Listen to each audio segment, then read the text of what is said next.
अब परमेश्वर कबीर देव जी ने 600 वर्ष पहले सन 1398 में वो सशरीर आए थे, सतलोक से चलकर एक शिशु का रूप धारण किया था। काशी शहर में बने एक लहर तारा नामक तालाब पर कमल के फूल पर विराजमान हुए थे प्रभु। और ये पांचवा वेद प्रदान करने के लिए आते हैं अपने मुखारविंद से। और उनको एक निसंतान जुल्हा दंपति उठा ले गए थे। जुल्हे के घर प्रभु परवेश की लीला करते हुए बड़े हुए, वही कार्य करके दिखाया जनता को, क्योंकि ऐसी परमात्मा लीला किया करते हैं। वेदों में ऐसा ही लिखा है कि वो परमात्मा आता है प्रत्येक युग में, और ऐसे मनुष्य जैसी एक जीवन मनुष्य जैसे कर्म करके ये लीला करता हुआ अपना निर्वाह करके दिखाता है। ऋग्वेद मंडल नंबर 1 सूक्त नंबर 31 मंत्र नंबर 17 में। तो फिर परमात्मा ने वो वाणी आज से 600 वर्ष पहले अपने मुख कमल से गीता जी अध्याय नंबर 4 के श्लोक नंबर 32 में जिसके विषय में कहा है कि धार्मिक यज्ञों यानी अनुष्ठानों की अत्यधिक जानकारी विस्तार के साथ सत्य जानकारी, सही जानकारी ब्रह्मणे मुखे, ब्रह्मणे माने सच्चिदानंद घन ब्रह्म, मुखे माने उसके मुखारविंद से उच्चारित वाणी में बिल्कुल विस्तार से कही गई है। वो तत्व ज्ञान है। उसको जानने के बाद फिर सभी कर्म समाप्त हो जाएंगे, यानी डले डोने बंद हो जाएंगे, गलत साधना आप नहीं करोगे। परमेश्वर कबीर देव जी उस समय कहा करते थे इन नकली गुरु आचार्यों से, मंडलेश्वरों से, कि तुम जनता को गुमराह कर रहे हो। तुम कह रहे हो कि ब्रह्मा विष्णु महेश के कोई माता पिता नहीं।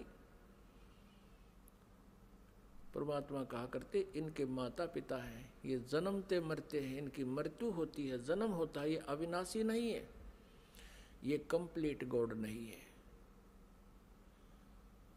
तो इस बात का बहुत विरोध हुआ था परमेश्वर का। उन झूठे आचार्यों ने, उन नकली गुरुओं ने कबीर परमेश्वर के बारे में बहुत गलत धारणाएं पैदा कर दी कि ये झूठा है, अशिक्षित है, इसने वेदों गीता को पढ़ा नहीं, पुराणों को पढ़ा नहीं, क्योंकि ये संस्कृत नहीं जानता।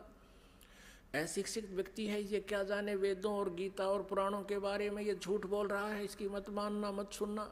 उस समय तो हम धोखा खा गए जनता वाले, क्योंकि हमारे आचार्य जो हैं, जो गुरु लोग थे, ब्राह्मण ऋषि थे, वो संस्कृत भाषा जानते थे। तो हमने ये सोचा कि ये सभी सदग्रंथ संस्कृत भाषा में विद्यमान हैं, लिखे हैं, तो कबीर जी संस्कृत नहीं जानते, क्योंकि ये किसी ब्राह्मण के पास पढ़े नहीं, इसलिए कबीर जी झूठ बोल रहे होंगे। ये हमारे गुरु, ये आचार्य, ये सत्य कह रहे हैं, इसलिए परमेश्वर के उस ज्ञान को हमने स्वीकारा नहीं, और उसी का खामियाना आज तक भुगत रहे हैं। हम भक्ति भी कर रहे हैं लेकिन शास्त्र विरुद्ध कर रहे हैं। हमें ज्ञान भी प्राप्त है, वो परमात्मा का ज्ञान नहीं है।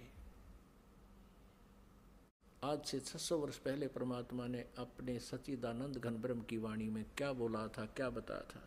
जैसे ऋग्वेद मंडल नंबर 9 सूक्त नंबर 86 मंत्र 26 और 27 में, ऋग्वेद मंडल नंबर 9 सूक्त नंबर 82 मंत्र 1, 2, 3 में, ऋग्वेद मंडल नंबर 9 सूक्त नंबर 20 मंत्र 1 में, ऋग्वेद मंडल नंबर 9 सूक्त नंबर 96 के मंत्र नंबर 16 से 21 तक, उसमें कहा कि परमात्मा सतलोक से चलकर आता है।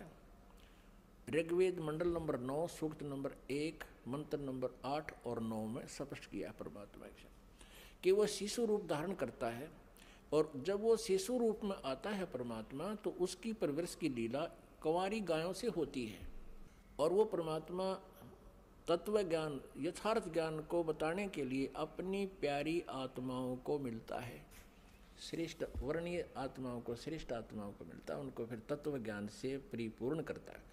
उसी आधार से परमात्मा जो लीला किया ही करते हैं, उसी तरह करते हुए आदरणीय धर्मदास साहिब जी को मिले। अच्छी आत्माओं में से किन किन अच्छी आत्माओं को मिले? आदरणीय धर्मदास साहिब जी को मिले, आदरणीय मलुकदास साहिब जी को मिले, आदरणीय दादूदास साहिब जी को मिले, आदरणीय नानक साहिब जी को मिले, आदरणीय गरीबदास साहिब जी गांव छुडानी जिला झज्जर हरियाणा वाले को मिले, आदरणीय घीसा साहिब जी, गांव खेखड़ा, जिला मेरठ, उत्तर प्रदेश वाले को मिले।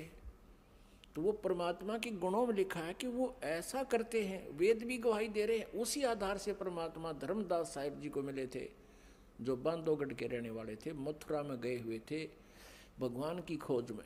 वहाँ परमात्मा ने कहा था इन तीर्थों पर भगवान नहीं है, भगवान आपके सदग्रंथों में लिखी हुई विधि से प्राप्त होगा।